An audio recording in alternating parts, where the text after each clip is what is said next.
Seandainya ada tawaran menteri untuk Mas Anies, bagaimana Mas Anies? Mau atau tidak?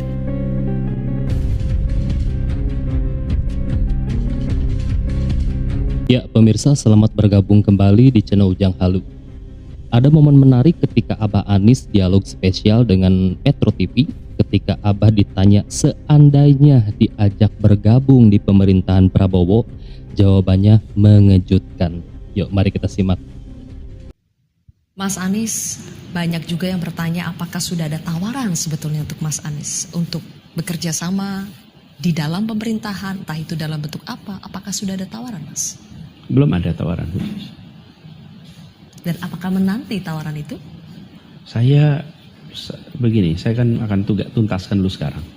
Sesudah itu saya akan lihat apa yang akan dikerjakan. Jadi saya merespon ketika ada tawaran, tapi ketika tidak ada tawaran saya tidak mau berspekulasi juga. Respon ini apakah dalam arti mempertimbangkan atau mau Mas Anies? Saya menghormati semua yang menawarkan. Kenapa? Karena ketika ada sesuatu yang disampaikan, itu berarti adalah sebuah penghormatan. Dan penghormatan begitu harus kita jawab dengan cara yang terhormat juga. Jadi saya ingin selalu begitu. Jadi sekarang juga setelah selesai kan ini masih panjang ya. Waktu itu menurut saya terlalu awal untuk kita membicarakan tentang proses pemerintahan, karena pemerintahannya aja baru dibentuk 6 bulan lagi. 6 bulan lagi. Jadi kalau sekarang ada percakapan apapun juga, sepanjang pilkada misalnya, pilkada itu Agustus baru pendaftaran, sekarang masih April. Banyak hal yang bisa terjadi dari April sampai Agustus. Agustus pendaftaran. Lalu pemerintah ini Oktober, sekarang April, masih 6 bulan. Jadi saya kadang-kadang khawatir percakapan itu didorong secara terlalu terburu-buru. Akhirnya semua orang membicarakan seakan-akan besok pilkada, seakan-akan besok pelantikan presiden. Padahal masih panjang. Dan berikan ruang kepada semua itu untuk berproses dengan baik. Oke. Beliau memang juara soal berkata-kata ya, tetapi ekspresi tidak bisa disembunyikan perasaan dilema yang sedang melanda ya. Menghormati tawaran berarti menerima, tidak menerima berarti tidak menghormati tawaran tersebut ya. Seandainya Abah Anies ditawari bergabung di pemerintahan Bapak Prabowo Subianto, posisi beliau sedang terjepit pemirsa. Sekarang saja sudah banyak pendukungnya ataupun relawannya yang berspekulasi bahwa Abah Anies tidak menutup kemungkinan bergabung di pemerintahan Prabowo Subianto. Oke, kita lanjut. Seandainya ada tawaran menteri untuk Mas Anies, bagaimana Mas Anies? Mau atau tidak? Saya tidak mau berspekulasi. Kenapa saya mau berspekulasi? Ini kepatutan. Wong yang berhak menawarkan aja belum menyampaikan, masa saya jawab? Coba, kalau saya jawab, ya saya bersedia. Terus yang benar, memang kami menawarin. Terus kalau saya jawab, saya tidak bersedia. Memang kami menawarin. Betul tidak? Kepatutan. Makanya saya ingin jaga kepatutan itu. Kepantasan. Hormati proses. Jadi saya akan jalankan tugas saya. Ketika nanti ada panggilan tugas, saya akan merespon itu sebagai sebuah kehormatan dengan cara yang terhormat. Bisa menerima, bisa tidak. Tapi saya ingin melakukan respon itu ya sesudahnya. Jangan sebelumnya. Ini tentunya menjadi pilihan yang rumit ya. Jika bergabung, maka Abah Anies dianggap pengkhianat oleh para pendukungnya ataupun para relawannya.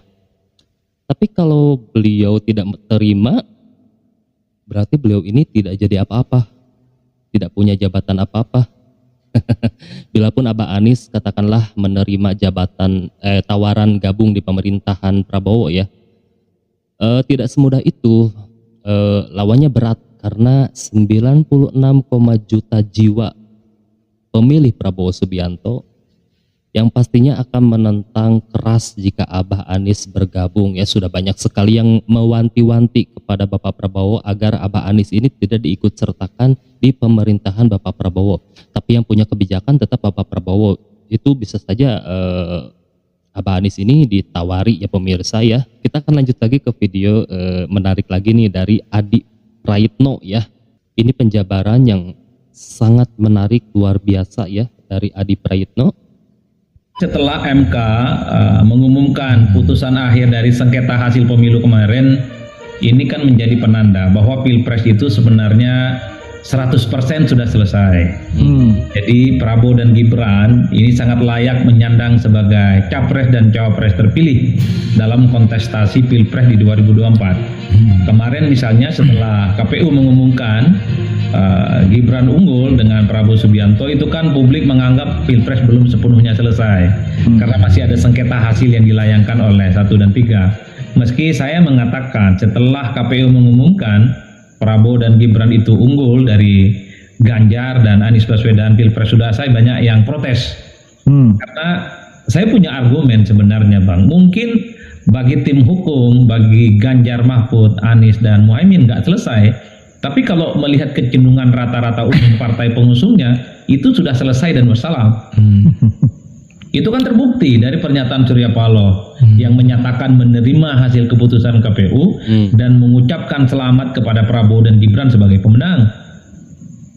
Tak lama setelah itu, PKS, kemudian PKB juga mengungkapkan hal yang sama, menerima hasil keputusan KPU dan memberikan selamat. Sekalipun mereka terus berproses di di Mahkamah Konstitusi. Belum lagi soal P3 yang saya kira Sandi pernah ke rumahnya Prabowo Subianto, kemudian Pak Mardiono juga datang ke halal bihalal grupnya TKN dan seterusnya dan seterusnya.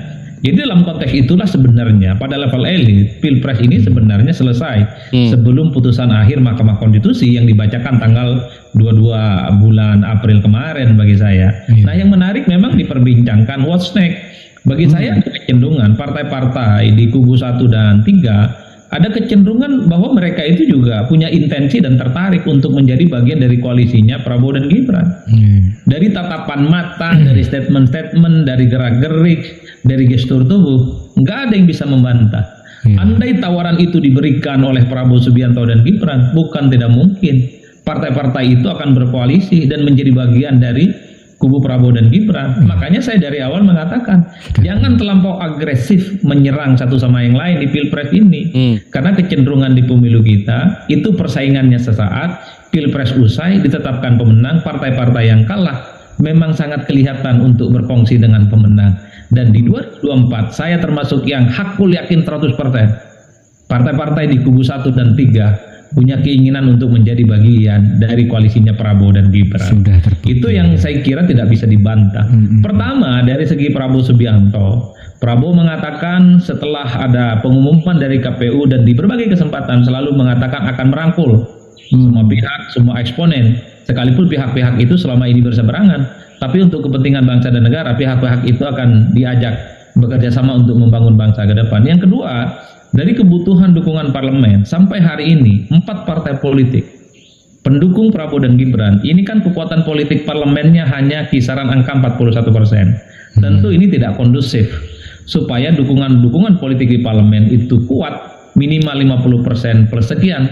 Maka Prabowo dan Gibran masih membutuhkan minimal satu partai politik yang kuat dan solid supaya kekuatan politik mereka itu di parlemen juga solid. Sehingga keputusan-keputusan Prabowo nanti soal kebijakan apapun yang sensitif, soal kebijakan apapun yang itu penting untuk negara dan bangsa, tidak mendapatkan resistensi dan perlawanan dari DPR. Jadi dalam konteks itulah sebenarnya kebutuhan untuk merangkul pihak-pihak yang kalah sangat mungkin akan terjadi di kemudian hari.